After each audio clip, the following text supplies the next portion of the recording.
President Biden will visit Uvalde Sunday to meet with family of the 21 people killed in the mass shooting there. Hello and good evening. I'm Steve Eager. Today, state law enforcement officers faced mounting questions over their previous timeline of the attack and their response.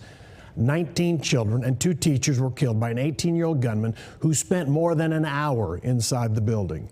Families want to know why officers did not move more quickly to confront and take out the shooter, which is now and has been for some time basic protocol for law enforcement facing an active shooter at a school. DPS now says the killer entered the school without being confronted through an unlocked door. Fox 4's Alex Boyer live in Uvalde with the latest details. Alex. Hi, Steve. That's right. And the motive for this shooting still remains under investigation. We learned today that the Texas Rangers are actually reviewing surveillance video from inside of the school, which appears to have captured a lot of the interaction between police and the gunman. We also learned again that the gunman did not actually encounter an armed school resource officer as initially reported by law enforcement officers. And as you mentioned, Steve, a lot of parents upset that officers did not breach that building sooner. Witness video from the day of the shooting shows frantic parents pacing outside Robb Elementary School in Uvalde, begging police officers to go inside and confront the gunman. You know that there are kids, right? They're little kids. They don't know how to defend themselves. It's not exactly clear when during the course of the police response the video was recorded, but we do know from DPS it was approximately 1 hour from the time police encountered the shooter to the time he was killed. A tactical team breaching the classroom where 19 fourth grade students and 2 teachers were killed. That long. I think that's terrible. That's terrible. They should have done something. At a press briefing Thursday afternoon, the Texas Department of Public Safety laid out an updated timeline and provided crucial new information. Lieutenant Victor Escalon said despite initial reports to the contrary, the gunman did not encounter a school resource officer as he approached the school, and in fact entered without any resistance through this unlocked door located on the west side of the school. 4 minutes later, local police departments, Uvalde Police Department, the Independent School District Police Department are inside, making entry.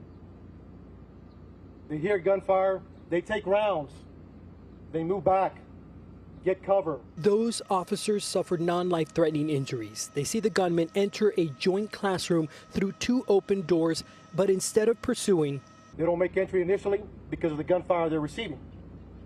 But we have officers calling for additional resources.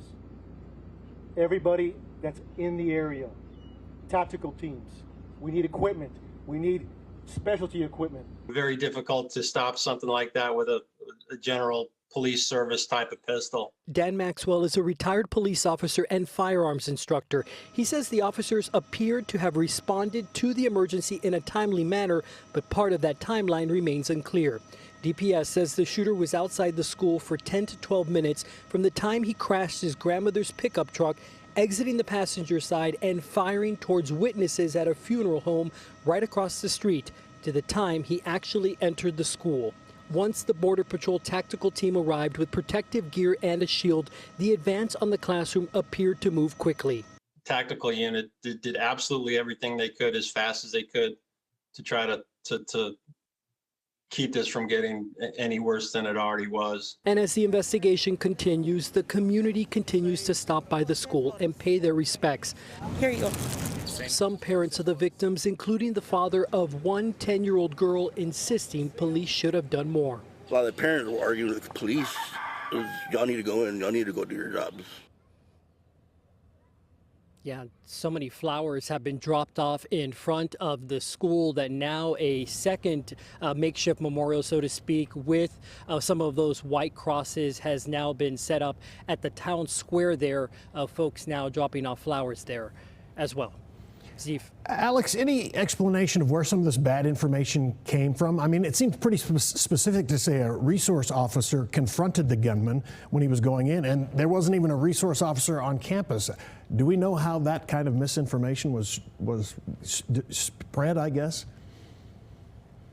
Yeah, no, we don't, Steve. And you're right. You know, yesterday that information came in part from the DPS director at that news conference that was held alongside Greg Abbott. And the lieutenant governor had also chimed in at one point talking about it as well. So where things change, we don't know. And again, a lieutenant today from DPS, the one providing that updated timeline, not the director. Got it. Okay. Alex Boyer in Uvalde. Thanks. Stay with Fox 4 for the latest on the tragedy in Uvalde and evolving law enforcement timelines and investigation information. We have more coverage on fox4news.com.